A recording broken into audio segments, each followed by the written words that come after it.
BTS academy, এই best teaching skills academy online ইতিহাস ক্লাসে আমি সকলকে স্বাগত জানাই। তোমরা সকলেই অবগত আছো, আমি QN হামিম স্যার এই চ্যানেলে প্রতিনিয়ত একাদশ এবং দ্বাদশ শ্রেণীর ইতিহাসের গুরুত্বপূর্ণ বিষয়গুলো নিয়ে আলোচনা করে থাকি এবং তোমরা অবশ্যই সেই ভিডিওগুলি নিয়মিত ফলো করছো এবং সেখান থেকে অবশ্যই ইতিহাস সম্পর্কে তোমাদের সিলেবাস সম্পর্কে যথেষ্ট ধারণা লাভ করছো এই আশা রাখি। আজ আমি তোমাদের সামনে হাজির হয়েছি একাদশ শ্রেণীর প্রথম অধ্যায়ের আরেকটি গুরুত্বপূর্ণ বিষয় নিয়ে আলোচনা করার জন্য। আমাদের একাদশ শ্রেণীর প্রথম অধ্যায়ের সিলেবাসে ইন্দো পার্সিক ঐতিহ্য অর্থাৎ ভারতের মধ্যযুগের ইতিহাস রচনায় ইন্দো পার্সিক ঐতিহ্য কতখানি কাজ করেছিল এই সংক্রান্ত একটি বিষয়ে আলোচনা করা হয়েছে। কাজেই সেই বিষয়টি নিয়ে আমি আজ আলোচনা করব। তোমরা যারা একাদশ শ্রেণীর প্রথম সেমিস্টারের পরীক্ষা এবছর দেবে তারা অবশ্যই এই ভিডিওটি শেষ পর্যন্ত ফলো করো এবং বন্ধুদের মধ্যে এই ভিডিওটি শেয়ার করো।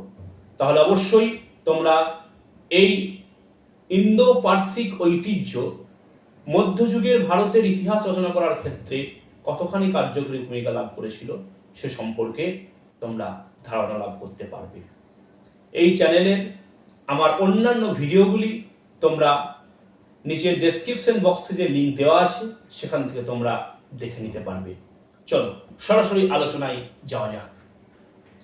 ভারতীয় যে ইতিহাস সেই ইতিহাস আমরা সাধারণভাবে প্রাচীন যুগ, মধ্যযুগ এবং আধুনিক যুগ এই তিনটে পর্বে ভাগ করে আলোচনা করে থাকি।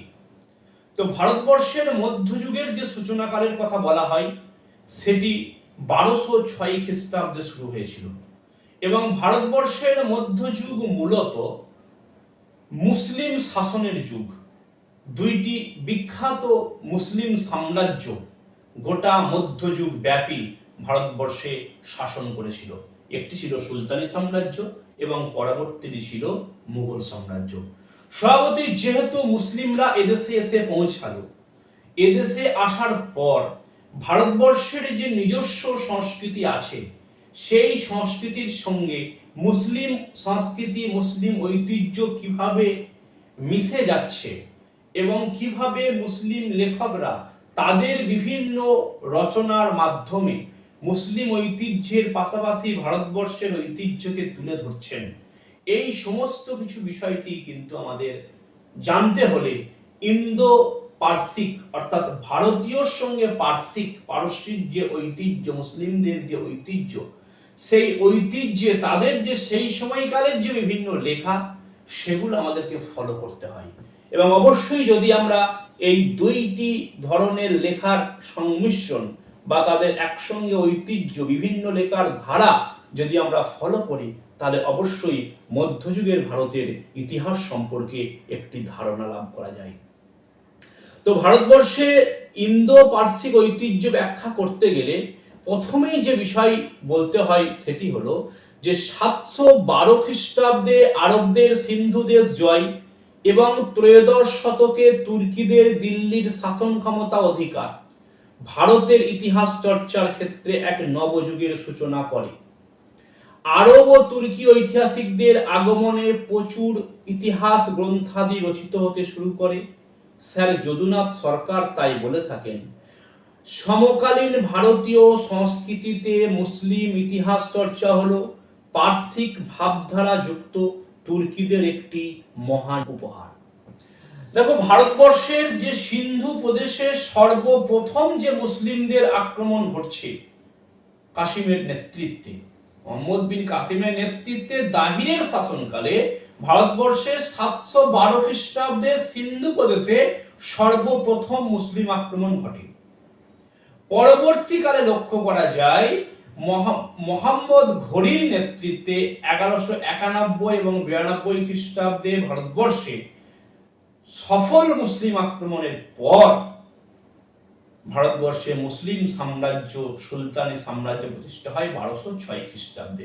এই যে তুর্কি আরবদের সিন্ধু দেশ জয় এবং তুর্কিদের ভারতবর্ষ জয়, এই দুটি ঘটনা কিন্তু ভারতবর্ষের ইতিহাস চর্চার ক্ষেত্রে একটি নব যুগের সূচনা করেছিল।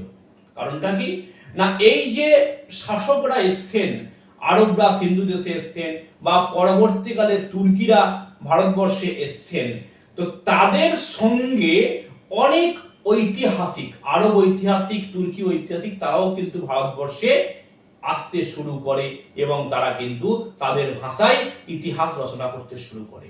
এই যে তুর্কি এবং আরবদের এই যে ইতিহাস রচনা, স্যার যদুনাথ সরকার এটাই বলছেন যে সমকালীন ভারতীয় সংস্কৃতিতে যে মুসলিমরা ইতিহাস চর্চা করছে সেটা হলো পার্সিক ভাবধারা যুক্ত তুর্কিদের একটি মহান উপহার। মানে পার্সিক ভাবধারাকে সামনে রেখে তুর্কিদের এই উপহারটা কিন্তু ভারতবর্ষের ইতিহাস চর্চার ক্ষেত্রে গুরুত্বপূর্ণ। এ প্রসঙ্গে আলোচনায় আর কি বলা যায় যে এই যে ভারতবর্ষে ইন্দো পার্সিক ভাষা চর্চা সূচনা, এটা কখন থেকে হলো সেটা আমাদের একটু দেখতে হবে। হযরত মুহাম্মদের পরলোক গমনের পরে বিভিন্ন পণ্ডিত ও বিদ্বান ব্যক্তি মুসলিম সংস্কৃতির উন্নতিতে গুরুত্বপূর্ণ ভূমিকা পালন করেন। গজনীর সুলতানদের শাসনকালে মুসলিম সেনাদল যখন ভারতের অভ্যন্তরে প্রবেশের জন্য সীমান্ত অভিযান চালায়, তখন বেশ কিছু পার্সিক লেখক ও বুদ্ধিজীবী তাদের সঙ্গী হয়ে ভারতের উত্তর পশ্চিম অংশে বসবাস করতে শুরু করে। মূলত তারাই ভারতীয় উপমহাদেশে পার্সিক ভাষায় বিদ্যা চর্চার ঐতিহ্যের সূচনা করে। এই ঐতিহ্যের ভিত্তি পরবর্তীকালে মোহাম্মদ ঘুরির ভারত আক্রমণের পর আরো শক্তিশালী হয়। এই সময় থেকেই ভারতে ইন্দো পার্সিক ইতিহাস চর্চারও সূত্রপাত ঘটে। দেখো, এই যে মুসলিমদের যে ইতিহাস চর্চা, এটা কখন শুরু হচ্ছে না, ইসলাম ধর্মের যে উদ্ভব ঘটছে হযরত মুহাম্মদের নেতৃত্বে। তিনি যখন 632 খ্রিস্টাব্দে পরলোক গমন করছেন, তার পরে পরে মুসলিম ধর্মকে নিয়ে, মুসলিম সাহিত্যকে নিয়ে ব্যাপক আকারে কিন্তু চর্চা শুরু হয়ে যাচ্ছে এবং সেই সময়কালে মুসলিম পণ্ডিত বিদ্বান ব্যক্তি যারা ছিলেন, তারা মুসলিম সংস্কৃতিটির উন্নয়ন ঘটানোর ক্ষেত্রে কার্যকরী ভূমিকা নিচ্ছেন। যখন গজনীর সুলতান মাহমুদ যখন ভারত আক্রমণ করছেন, কম বেশি 17-18 বার তিনি যখন ভারত আক্রমণ করেছিলেন, এই যে গজনীর সুলতান মাহমুদের ভারত আক্রমণ করার ফলে তার সঙ্গে তিনি যখন উত্তর পশ্চিম সীমান্ত প্রদেশে অবস্থান করছেন, সেখান থেকে ভারত আক্রমণের বিভিন্ন পরিকল্পনা করছেন বা বারে বারে আক্রমণ করে ফিরে যাচ্ছেন, সেই সময়কালে বহু মুসলিম সেনাদলের সঙ্গে কিন্তু অনেক পার্সিক লেখক এবং বুদ্ধিজীবীরাও কিন্তু ভারতবর্ষের সীমান্তে এসে বসবাস করতে শুরু করে। তারাও কিন্তু ভারতবর্ষের ঐতিহ্য সম্পর্কে জানার জন্য তারাও কিন্তু সেই ভারতবর্ষের সীমান্তে প্রদেশিরা বসবাস করতে শুরু করে। পরবর্তীকালে মোহাম্মদ ঘুরি যখন তরাইনের দ্বিতীয় যুদ্ধ 1192 খ্রিস্টাব্দে সফল হচ্ছেন এবং ভারতবর্ষে প্রবেশ করছেন, তার সঙ্গে সঙ্গে কিন্তু এই সকল লেখকরাও কিন্তু ভারতবর্ষে প্রবেশ করছেন এবং প্রবেশ করার পর তারা তাদের যে চিন্তাধারা, তাদের যে লেখনী, এর সঙ্গে ভারতীয় সংস্কৃতিকে মিশিয়ে ফেলছেন এবং এই সময়কাল থেকেই ভারতবর্ষে ইন্দো পার্সিক ঐতিহ্যের সূচনা ঘটছে বলা যায়। তো শুধু এই যে ইন্দো পার্সিক ঐতিহ্যের সূচনা ঘটলো, আস্তে আস্তে লক্ষ্য করা যায় যে ইন্দো পার্সিক ঐতিহ্যটা গোটা ভারতবর্ষে ছড়িয়ে পড়ে। ভারতবর্ষে ইন্দো পার্সিক চর্চার প্রসার, অর্থাৎ ভারতবর্ষে ইন্দো পার্সিক চর্চাটা কিভাবে প্রসারিত হচ্ছে সে প্রসঙ্গে বলা যায় যে সুলতানি আমলে দিল্লির সুলতানের শাসনকালে, বিশেষ করে খ্রিস্টীয় ত্রয়োদশ ও চতুর্দশ শতকে ভারতে ইন্দো পার্সিক জ্ঞানের চর্চা এবং সেই সঙ্গে ইন্দো পার্সিক ইতিহাস চর্চা যথেষ্ট পরিমাণে বৃদ্ধি পায়। অবশ্য তৈমুর লংয়ের ভারত আক্রমণের পরবর্তীকালে এদেশে ইন্দো পার্সিক ইতিহাস চর্চার গতি কিছুটা হলেও ব্যাহত হয়। মানে প্রসার হিসাবে কি বলা হচ্ছে, সুলতানি আমলে বিশেষ করে ত্রয়োদশ এবং চতুর্দশ শতকে, খ্রিস্টীয় ত্রয়োদশ এবং চতুর্দশ শতকে এই ইতিহাস চর্চাটা, ইন্দো পার্সিক জ্ঞানের যে মিশ্রণের যে চর্চা, সেটা কিন্তু বিপুল পরিমাণে বৃদ্ধি পাচ্ছে। আবার যখন তুগলক বংশের শেষ দিকে যখন তৈমুর লং ভারতবর্ষ আক্রমণ করছেন, সেই সময়কাল অবশ্যই চর্চার কিছুটা ঘাটতি লক্ষ্য করা যাচ্ছে। তবে এই সুলতানি আমলের পরবর্তীকালে ভারতবর্ষের অপর একটি গুরুত্বপূর্ণ মুসলিম সাম্রাজ্য ছিল মোগল সাম্রাজ্য, মোগল আক্রমণ। ভারতবর্ষে মোগল শাসনকালের প্রথম 200 বছর ইন্দো পার্সিক ইতিহাস চর্চার গতি যথেষ্ট তীব্রতর ছিল। পরবর্তীকালে মোগল শাসনাধীনের বিস্তৃত অঞ্চল, এমনকি বাংলা, গুজরাট, দাক্ষিণাত্য প্রভৃতি আঞ্চলিক রাজ্য ইন্দো পার্সিক ইতিহাস চর্চার গতি বৃদ্ধি পেয়েছিল এবং এই গতি অষ্টাদশ শতক পর্যন্ত অব্যাহত ছিল। তাহলে এই যে ইন্দো পার্সিক চর্চার কথা বলা হচ্ছে, শুধুমাত্র সুলতানি যুগে নয়, 1526 খ্রিস্টাব্দে পানিপথের প্রথম যুদ্ধে বাবরের জয়লাভের সূত্র ধরে সুলতানি সাম্রাজ্যের পতন এবং মোগল সাম্রাজ্যের প্রতিষ্ঠা। পরবর্তীকালে মোগল সাম্রাজ্যের শাসনকালেও 200 বছর এই ইন্দো পার্সিক ঐতিহ্যের কিন্তু লেখা লক্ষ্য করা যায়। সেই সময়কালে পার্সি ভাষায় অনেক, তুর্কি ভাষায় অনেক গুরুত্বপূর্ণ গ্রন্থ কিন্তু সেই সময়কালে লেখা হয়েছে। তো এগুলোও কিন্তু ভারতবর্ষের মুঘল শাসনের বিভিন্ন অঞ্চল, তাদের বাংলা, গুজরাট, দাক্ষিণাত্য প্রভৃতি বিস্তীর্ণ এলাকায় কিন্তু এই ইন্দো পার্সিক ভাষা চর্চার কিন্তু গতি বৃদ্ধি পেয়েছিল। কাজেই এই যে ইন্দো পার্সিক ভাষা চর্চার যে প্রসার, সেটা কিন্তু সুলতানি যুগেও যেমন ঘটেছিল, মধ্যযুগেও কিন্তু এই ভাষা চর্চার বিকাশ লক্ষ্য করা যায়। তো এই যে ইন্দো পার্সিক ভাষা চর্চার কথা বলা হচ্ছে, এর কিছু বৈশিষ্ট্য ছিল। এর বৈশিষ্ট্য সম্পর্কে লক্ষ্য করা যায় না, ভারতে ইন্দো পার্সিক ইতিহাস চর্চার বিভিন্ন বৈশিষ্ট্য লক্ষ্য করা যায়। যেমন সঠিক কালানুক্রম। 712 খ্রিস্টাব্দে আরবদের সিন্ধু জয়ের সময় আরবি ভাষার মাধ্যমে সেখানকার ইতিহাস চর্চার পদ্ধতি ভারতে প্রবেশ করে। আরবদের ইতিহাস চর্চার অন্যতম বৈশিষ্ট্য হলো সঠিক কালানুক্রম এবং সঠিক সন তারিখের উপস্থাপনা। আরব ঐতিহাসিকেরা কালচেতনা ছিল বিস্ময়কর। ইন্দো পার্সিক ধারার ঐতিহাসিকগণ ও পরবর্তীকালে আরব ঐতিহাসিকদের এই কালচেতনা এবং সঠিক সন তারিখের উপস্থাপনা রীতি অনুসরণ এবং অনুকরণ করে। ফলে ইন্দো পার্সিক ইতিহাস চর্চার মাধ্যমে ভারতে যথার্থ কালানুক্রম অনুসারে ইতিহাস লেখার প্রসার ঘটে। তাহলে এই যে ইন্দো পার্সিক ভাষা চর্চার কথা বলা হচ্ছে, এর একটি গুরুত্বপূর্ণ বৈশিষ্ট্য হলো সঠিক কালানুক্রম। মানে যখন প্রথম আরবদের মাধ্যমে এই আরবি ভাষা চর্চা যখন ভারতবর্ষে প্রবেশ করলো, তখনকাল থেকেই তারা কিন্তু মূল যে বিষয়টির দিকে দৃষ্টিপাত করতো, সঠিক কালানুক্রম, অর্থাৎ কোন ঘটনাটা কোন সালে ঘটেছে তা কিন্তু তারা স্পষ্ট সুন্দরভাবে কিন্তু উল্লেখ করতে শুরু করে। এই যে আরবদের দেখা দেখি পরবর্তীকালে বিভিন্ন পার্সিক, তুর্কি যে সমস্ত সাহিত্য সৃষ্টি হয়েছে, প্রতিটাতেই কিন্তু কালানুক্রমটাকে যথেষ্ট গুরুত্ব দেওয়া হয়েছে। মানে কোনো অনুমান ভিত্তিক নয়, এটা হতে পারে এটা এত সালে এ হয়েছিল বা ওই সালে হয়েছিল, এটা মোটেই না। মানে পরিষ্কার সঠিক কালানুক্রম, সঠিক ঘটনাটাকে তুলে ধরা, এটা কিন্তু এই ইন্দো পার্সিক ভাষা চর্চার একটি গুরুত্বপূর্ণ বৈশিষ্ট্য। কারণ এরা সঠিক কালটাকে ফলো করে কিন্তু এই ইতিহাস চর্চা করা হতো। আর এই ইন্দো পার্সিক ইতিহাসটা অপর একটি গুরুত্বপূর্ণ বৈশিষ্ট্য হলো উচ্চ স্তরের মানুষের আলোচনা। পার্সিক ঐতিহাসিকগণ ভারতে বিভিন্ন রাজ দরবারের সমর্থন পুষ্ট ছিলেন এবং শাসক শ্রেণীর কার্যাবলীর মধ্যে তারা নিজেদের কার্যকলাপ সীমাবদ্ধ রেখেছিলেন।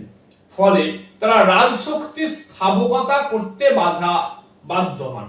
এক কথায় তাদের ইতিহাস চর্চার আলোচ্য বিষয় ছিল সমাজের উচ্চ স্তরের মানুষেরা। দেশের বৃহত্তর জনসমাজ, ধর্ম, অর্থনীতি, শিল্পকলা ইত্যাদি তাদের আলোচনার স্থান পায়নি। মুসলিম ইতিহাস চর্চার এই ধারা মনাফির বা ফজাইল নামে পরিচিত ছিল। তাহলে এই যে ইন্দো পার্সিক ইতিহাস চর্চা করা হচ্ছে, একটি উল্লেখযোগ্য বৈশিষ্ট্য হলো উচ্চ স্তরের মানুষের আলোচনা। এরা যেহেতু যারা ইতিহাস চর্চা করতেন তারা মূলত রাজদরবারে থাকতেন, তারা শাসক শ্রেণীর সঙ্গে এসেছিলেন, তাদের সমর্থন পুষ্ট ছিলেন, যার ফলে তাদের লেখার মধ্যে শাসক শ্রেণীর স্থাবকতা, শাসক শ্রেণীর প্রতি একটা নিজেদেরকে বিলিয়ে দেওয়া, তাদের কথা মতো তাদেরকে সবসময় তাদের গুণকীর্তন করা, এইভাবে পদলেহন করা, এই ধরনের লেখার মধ্যে কিন্তু লক্ষ্য করা যেত। কাজে তাদের ইতিহাস চর্চাটা বেশিরভাগ ক্ষেত্রেই কিন্তু উন্নত অভিজাত সম্প্রদায়ের জন্য কিন্তু বরাদ্দ ছিল, মানে অভিজাত সম্প্রদায়ের কথাই কিন্তু তাদের ইতিহাস চর্চায় বেশি করে হতো। সেক্ষেত্রে সাধারণ মানুষের, সাধারণ বৃহত্তর জনসমাজ, তাদের ধর্ম, তাদের অর্থনীতি, তাদের সমাজ, তাদের সামাজিক পরিস্থিতি কোনো কিছুই কিন্তু সে অর্থে ততটা গুরুত্ব পেত না। তাই এই ইন্দো পার্সিক ভাষা চর্চার উল্লেখযোগ্য বৈশিষ্ট্য হচ্ছে উচ্চতর মানুষ সম্পর্কে এরা আলোকপাত করত। তাহলে দুটি বৈশিষ্ট্য পাওয়া গেল, একটি সঠিক কালানুক্রমের উল্লেখ করত, আর দ্বিতীয় হচ্ছে উচ্চতর মানুষের সম্পর্কে। ইন্দো পার্সিক ভাষা চর্চা প্রসঙ্গে আরেকটি বিষয় বলা যায় ধর্মীয় চিন্তাধারা। ইন্দো পার্সিক যুগে ঐতিহাসিকদের মধ্যে অনেকেই ইসলামীয় চিন্তাধারায় আচ্ছন্ন ছিলেন। তারা সবকিছুই ইসলামী দৃষ্টিকোণ থেকে বিচার করতেন। তাদের ধর্মীয় চিন্তার দ্বারা এতটাই আচ্ছন্ন ছিলেন যে ইসলাম বিরোধী বা ইসলাম কর্তৃক স্বীকৃত নয় এমনকি সকল কাজকেই তারা বিরূপভাবে উপস্থাপিত করেছেন। উদাহরণস্বরূপ বলা যায় সুলতান যুগের শ্রেষ্ঠ ঐতিহাসিক জিয়াউদ্দিন বার্নির মতে ইতিহাসের সঙ্গে হাদিসের সম্পর্ক আছে। ডক্টর মুহিবুল হাসান বলেন যে এই ধরনের ধর্মীয় চিন্তায় আচ্ছন্ন ঐতিহাসিকদের মানসিকতার সীমাবদ্ধতা আধুনিক পাঠকদের সতর্ক থাকা অত্যন্ত জরুরি। এর সময় অবশ্য এমন অনেক ঐতিহাসিকই ছিলেন যারা সকল ধর্মীয় সংকীর্তনার ঊর্ধ্বে বিরাজ করতেন। এই যে ইন্দো পার্সিক ভাষা চর্চা হচ্ছে, এক্ষেত্রে ধর্মীয় বিষয়ের কিন্তু একটি গুরুত্বপূর্ণ ভূমিকা ছিল।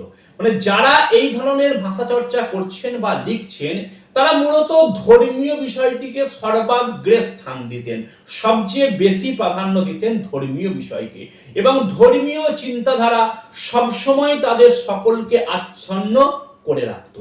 মানে ধর্মীয় চিন্তাধারার মধ্যে যেটা ইসলাম ধর্মের স্বীকৃত হতো না, ইসলাম বিরোধী হতো, সেই ধরনের কোনো চিন্তাধারা তারা কিন্তু আনতো না। এমনকি জিয়াউদ্দিন বার্নি তার লেখার মধ্যে বলেছেন ইতিহাসের সঙ্গে হাদিসের একটা সম্পর্ক আছে, অর্থাৎ ইসলাম ধর্মের শরীয়তের যে নিয়মকানুন সেটাকে তিনি ইতিহাসের মধ্যে স্থান দেওয়ার চেষ্টা করেছিলেন। এইভাবে ধর্মীয় চিন্তাধারা সবসময় এই ইন্দো পার্সিক ঐতিহাসিকদের মস্তিষ্ককে সবসময় সেগুলো কিন্তু প্রভাবিত করত। তাই তারা সবসময় ইতিহাস রচনা করার ক্ষেত্রে ধর্মীয় চিন্তাধারাকেও গুরুত্ব দিতেন। যে কারণে ঐতিহাসিক মুহিবুল হাসান অবশ্য বলছেন যে এই যে ধর্মীয় চিন্তাধারায় আচ্ছন্ন থেকে গবেষকরা লিখেছেন বা ইন্দো পার্সিক ঐতিহাসিকরা ইতিহাস রচনা করেছেন, সেটা থেকেও অনেকটা কিন্তু আধুনিক যুগের পাঠকদেরকে অনেকটা সতর্ক থাকতে হবে। তারা কি সঠিক লিখছেন নাকি ধর্মীয় চিন্তাধারা তারা বেশি করে এখানে ঢুকিয়ে দিয়েছেন, এটা দেখতে হবে। অবশ্য এটা ঠিক নয় যে সবাই এটা করতেন তা নয়। সেই যুগে কিছু কিছু গবেষক অবশ্য দেখা যেত যারা কিন্তু ধর্মীয় সংকীর্ণতার ঊর্ধ্বে উঠে গিয়ে তারা কিন্তু তাদের ইতিহাস রচনা করতেন। কাজেই এই বিষয়টি কিন্তু একটি গুরুত্বপূর্ণ, যে ধর্মীয় চিন্তাধারাটাও কিন্তু যথেষ্ট গুরুত্বপূর্ণ। এ প্রসঙ্গে অপর একটি বক্তব্য ইন্দো পার্সিক যে ঐতিহ্য ইতিহাস চর্চা আছে সেখান থেকে উঠে আসে বিভিন্ন ঐতিহাসিকের দৃষ্টিভঙ্গি। এক্ষেত্রে কি বলা হচ্ছে না, আমির খসরু, জিয়াউদ্দিন বার্নি, ইসামি, আফিফ, ইয়াহিয়া বিন আহমদ সাবিন ইতিহাসের অভিজাত মানুষদের কার্যাবলীর বিবরণ বলেই মনে করতেন। সমাজের নিম্ন শ্রেণীর মানুষ সম্পর্কে তাদের সীমাহীন বিদ্বেষ ছিল। বার্নির মতে নিম্ন বর্গের মানুষদের শিক্ষা দেওয়া উচিত নয়। তার মতে মোহাম্মদ বিন তুগলক নিম্নবর্গের মানুষদের উচ্চ পদে বসিয়ে রাষ্ট্রের সর্বনাশ ডেকে এনেছেন। বার্নি তার তারিখি ফিরোজ শাহীর মুখবন্ধে বলেন যে বাদশাহ ও শাসক শ্রেণীর শাসন ব্যবস্থা সম্পর্কে সকলকে অবহিত করার জন্যই তিনি এই গ্রন্থটি রচনা করেছেন। আমির খসরু বলেন যে তিনি রাজার আদেশ পালনের জন্যই কিরানুস সাদাইন রচনা করেছেন। মানে এই যে ইন্দো পার্সিক ইতিহাস চর্চা হচ্ছে, এক্ষেত্রে বিভিন্ন ঐতিহাসিকের দৃষ্টিভঙ্গি কি ছিল। সুলতানি যুগের যে গুরুত্বপূর্ণ ঐতিহাসিক এদের নাম পাওয়া যায়, জিয়াউদ্দিন বার্নি, আফিফ, ইয়াহিয়া বিন আহমদ সারহিন্দ এবং আমির খসরু, এরা প্রত্যেকের যে লেখা, সেই লেখার মধ্যে কিন্তু তারা সমাজের নিম্ন শ্রেণীর মানুষকে কোনো গুরুত্ব দেয়নি। এরা অভিজাত মানুষের কার্যাবলীকেই বলতেন ইতিহাস। মানে ইতিহাস মানে হচ্ছে যে অভিজাত শ্রেণীর কথা লেখাটা হচ্ছে ইতিহাস, সাধারণ মানুষের লেখার কিন্তু কোনো প্রয়োজন নেই। এমনকি সাধারণ মানুষকেও কিছু কিছু লেখক আছেন যারা অতটা গুরুত্ব দিতেন না, যেমন জিয়াউদ্দিন বার্নি বসুন উল্লেখ করেছেন যে সাধারণ মানুষদেরকে, নিম্নবর্গের মানুষদেরকে শিক্ষা দেওয়াই উচিত নয়। তিনি এটাও উল্লেখ করেছেন যে মোহাম্মদ বিন তুগলক সাধারণ মানুষকে শাসন ক্ষেত্রে সুযোগ দিয়ে যথেষ্ট ক্ষতি করেছেন, এবং তিনি তার তারিখি ফিরোজশাহী গ্রন্থেও লিখেছেন যে তিনি বাদশাহ এবং তার শাসক শ্রেণীর কার্যকলাপ সম্পর্কে জনগণকে অবহিত করার জন্য এই গ্রন্থ লিখেছেন। পরবর্তীকালে আমির খসরু যে তিনি উল্লেখ করছেন তার আগে যে আমির খসরু বলছেন যে তিনি রাজার আদেশ পালন করার জন্যই তিনি কিরানুস সাদাইন রচনা করেছেন। অর্থাৎ এক্ষেত্রে লক্ষ্য করা যাচ্ছে যে লেখকদের দৃষ্টিভঙ্গিটা স্পষ্টত কিন্তু সীমাবদ্ধ থাকছে উচ্চ শ্রেণীর বা শাসক শ্রেণীর কথা বলার জন্য তারা নিম্ন শ্রেণীকে গুরুত্ব দিচ্ছেন না। এই ইন্দো পার্সিক ইতিহাস চর্চা আবার কতকগুলি ধারাকে সামনে রেখে রচনা করা হচ্ছে। মানে এই যে ইন্দো পার্সিক ইতিহাসগুলি রচনা হচ্ছে, কতকগুলি ধারাই তা বিকশিত হচ্ছে। ভারতে পার্সিক ভাষা ইতিহাস চর্চা বিভিন্ন ধারায় বিকশিত হয়েছিল। এই সব ধারার মধ্যে অন্যতম ছিল আত্মজীবনীমূলক রচনা, কাব্য, নীতিশাস্ত্র, প্রশাসনিক বিবরণ, কথোপকথন, উপদেশমূলক সাহিত্য, সুফি সাধকদের জীবনী, রাজনৈতিক ইতিহাস প্রভৃতি। অর্থাৎ এই যে পার্সিক ইতিহাস চর্চাগুলো হচ্ছে, এগুলো বেশিরভাগ ক্ষেত্রে লক্ষ্য করা হচ্ছে বিভিন্ন বিষয়কে সামনে রেখে। যেমন কখনো বিভিন্ন আত্মজীবনীমূলক গ্রন্থ লেখা হচ্ছে, যদি আমরা যে তারিখি ফিরোজশাহী লক্ষ্য করি, বা বাবর নামা, হুমায়ুন নামা, আকবর নামা, জাহাঙ্গীর নামা, এই সমস্ত গ্রন্থগুলি কিন্তু হচ্ছে আত্মজীবনীমূলক রচনা। বিভিন্ন কাব্যগ্রন্থ রচনা করা হচ্ছে, বিভিন্ন প্রশাসনিক বিবরণ, বিভিন্ন প্রশাসন কিভাবে চলবে তাও রচনা করা হচ্ছে। বিভিন্ন দৃষ্টিকোণ থেকে কিন্তু সুলতানদেরকে আমির খসরু বলুন, জিয়াউদ্দিন বার্নি বলুন, বিভিন্ন গ্রন্থের রচনা করেছেন, কিন্তু সমস্ত গ্রন্থগুলি কিন্তু বিভিন্ন দৃষ্টিকোণ থেকে, কোনোটা আত্মজীবনীমূলক গ্রন্থ হয়েছে, কোনোটা কাব্যকে সামনে রাখা হয়েছে, কোনোটা নীতিশাস্ত্রকে সামনে রাখা হয়েছে, কোনোটাই প্রশাসনিক বিবরণ জায়গা পেয়েছে, কোনোটাই কথোপকথনকে তুলে ধরা হয়েছে, কোনোটাই উপদেশমূলক সাহিত্য হয়েছে, কোনোটাই আবার সেই সময়কালে যে সমস্ত সুফি সাধকরা এদেশে এসেছিলেন তাদের জীবন সম্পর্কে আলোকপাত করা হয়েছে। তবে এই যে ইন্দো পার্সিক ইতিহাস চর্চা হয়েছে বা ইন্দো পার্সিক ইতিহাস চর্চা একটি উল্লেখযোগ্য ধারা হিসাবে মধ্যযুগের ভারতে ইতিহাস রচনা করার ক্ষেত্রে একটি উল্লেখযোগ্য ধারা হিসাবে যে এই ইতিহাস চর্চা গড়ে উঠেছে, এই ইতিহাস চর্চার মধ্যে কিন্তু যথেষ্ট ত্রুটি লক্ষ্য করা যায়। এক্ষেত্রে ঐতিহাসিকদের বিভিন্ন ত্রুটি কিন্তু লক্ষ্য করা যায়। প্রথম ত্রুটি কি না, রাজ আনুকূল্য। ইন্দো পার্সিক শ্রেণীভুক্ত এইসব ঐতিহাসিকেরা প্রায় সকলেই দিল্লির সুলতানদের অনুগ্রহপুষ্ট ছিলেন এবং দিল্লির দরবারে উচ্চ রাজপদে আসীন ছিলেন। আমির খসরু ও জিয়াউদ্দিন বার্নি যথাক্রমে আলাউদ্দিন খলজি ও ফিরোজ শাহ তুগলকের অনুগ্রহপুষ্ট ছিলেন। তাদের পক্ষে সুলতানের বিরুদ্ধে কোনো কথা বলা সম্ভব ছিল না।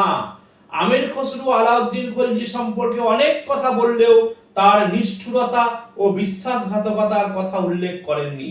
এই যুগে ঐতিহাসিকদের মধ্যে একমাত্র ব্যতিক্রম ছিলেন মোহাম্মদ ইসামি, তিনি সুলতানদের আনুকূল্য বা আতঙ্কের কোনো তোয়াক্কা করেননি। তাহলে এই যে ইতিহাস চর্চা আমাদের সামনে উঠে এসছে, এই ইতিহাস চর্চাও কিন্তু ত্রুটি মুক্ত নয়। সর্বপ্রথম উল্লেখযোগ্য ত্রুটি হলো রাজ আনুকূল্য। মানে যারা লিখছেন তারা রাজার খুব কাছের লোক। আমির খসরুর কথা বলা যায় বা জিয়াউদ্দিন বার্নির কথা বলা যায়।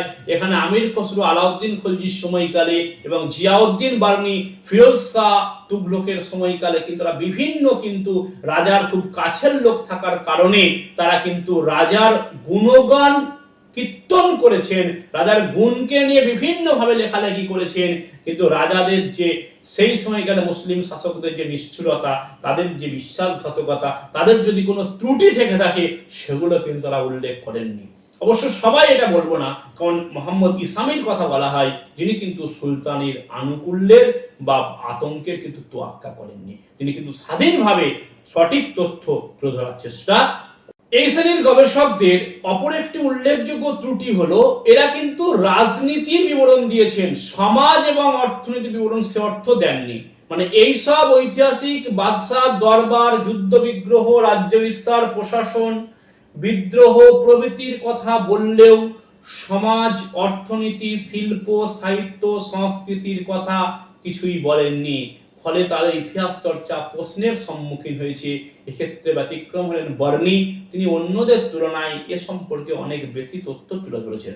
বলা হচ্ছে যে যারা ইতিহাস চর্চা করছেন সুলতানি যুগের বা মুঘল যুগের, তারা কিন্তু তাদের ইতিহাসটা বেশিরভাগই রাজনৈতিক ইতিহাস চর্চায় বেশি গুরুত্ব পেয়েছে। সেক্ষেত্রে রাজার যে ক্ষমতা, বাদশাহ দরবারি শাসন ব্যবস্থা, তার বিভিন্ন যুদ্ধ বিগ্রহ, তার রাজ্য বিস্তার, তার প্রশাসনিক কাঠামো, সেই শাসকের বিরুদ্ধে বিদ্রোহ, এইগুলো বেশি বেশি করে তারা তুলে ধরেছেন। সেই তুলনায় তৎকালীন ভারতের সমাজ, অর্থনীতি, শিল্প, সাহিত্য, সংস্কৃতি কেমন ছিল সে সম্পর্কে কিন্তু খুব একটা গুরুত্ব কিন্তু দেননি। কাজে সেই দৃষ্টিভঙ্গি থেকে অবশ্য বার্নি একটু আলাদা ছিলেন। তিনি অবশ্য কিছু কিছু অন্যান্য সমাজ, সংস্কৃতি, অর্থনীতি সম্পর্কে তথ্য কিন্তু তুলে ধরার চেষ্টা করেছেন। আর এদের আরেকটি উল্লেখযোগ্য ত্রুটি হলো ধর্মীয় সংকীর্ণতা। এর আগেই বলেছি যে এদের ইতিহাস আলোচনা করার ক্ষেত্রে এরা কিন্তু ধর্মীয় চিন্তাধারাকে বেশি প্রাধান্য দিতেন। এই যুগের লেখকরা ধর্মীয় সংকীর্ণতা ও অসহিষ্ণুতার দ্বারা আচ্ছন্ন ছিলেন। তাদের পক্ষে ধর্মনিরপেক্ষ ইতিহাস রচনা করা সম্ভব হয়নি। এই যুগের শ্রেষ্ঠ ঐতিহাসিক জিয়াউদ্দিন বর্ণীয় এই অভিযোগ থেকে মুক্ত ছিলেন না। তিনি জাগতিক সমস্ত কার্যকলাপের পশ্চাতে ঈশ্বরের নির্দেশ লক্ষ্য করেছেন। তার ইতিহাস চর্চার উদ্দেশ্য ছিল ইসলামের মহত্ব প্রতিষ্ঠা করা। মানে আধুনিক লেখকরা অনেক সমালোচনা করে বলছেন যে এই ইন্দো পার্সিক ঐতিহ্যের বা যারা সাহিত্য চর্চা করছেন এদের একটি উল্লেখযোগ্য ত্রুটি হলো ধর্মীয় সংকীর্ণতা। এরা ধর্মীয় সংকীর্ণতা থেকে নিজেদেরকে মুক্ত করতে পারেননি। সব সময় ধর্মীয় সংকীর্ণতা এদেরকে আচ্ছন্ন করে রেখেছিল। তাই ধর্ম নিরপেক্ষ ইতিহাস সেই সময়কালে খুব একটা রচনা করা সম্ভবপর হয়নি। এমনকি জিয়াউদ্দিন বর্ণীর মতো সেই সময়কালের বিখ্যাত লেখক তিনিও কিন্তু এই অভিযোগ থেকে মুক্ত ছিলেন না। কারণ তিনিও মনে করতেন যে যা কিছু ঘটছে জাগতিক কার্যকলাপের পশ্চাতে ঈশ্বরের একটা নির্দেশ লক্ষ্য করেছিলেন। তার ইতিহাস চর্চার উদ্দেশ্যই ছিল ইসলামের মহত্বকে প্রচার করা। তো ইসলামের মহত্বকে প্রচার করার জন্য তিনি কিন্তু ইতিহাস চর্চা করেছিলেন। যাই হোক, সর্বশেষ পয়েন্ট আলোচনা করব এই ইতিহাস চর্চার অবসান কখন ঘটলো বা কখন এই ইন্দো পার্সিক ইতিহাস চর্চা বন্ধ হলো। অষ্টাদশ শতকের পর ভারতে মোগল শাসনের ভাঙন শুরু হলে ইন্দো পার্সিক ধারার ঐতিহাসিকগণ রাজানুগ্রহ থেকে বঞ্চিত হতে থাকেন।